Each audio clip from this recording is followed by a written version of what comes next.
Call 911.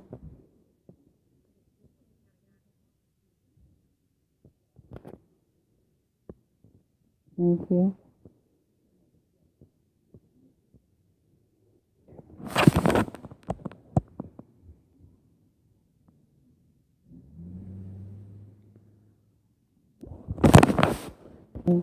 I need the police out here again for the second time tonight for my upstairs neighbor.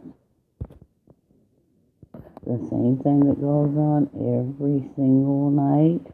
They woke up my children. I'm trying to tell you.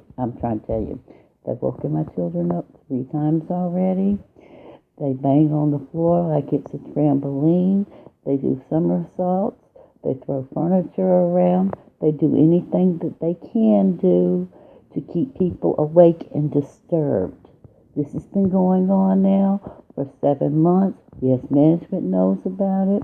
They've yet to act upon this. This is why I have to call the police every single night almost.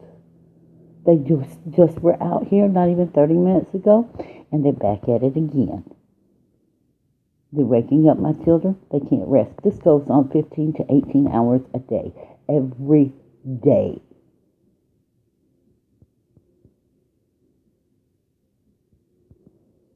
Did you not hear me? They're taking the weight of their body and slamming it up against the floor, my ceiling. They've already busted 2 light fixtures by doing this.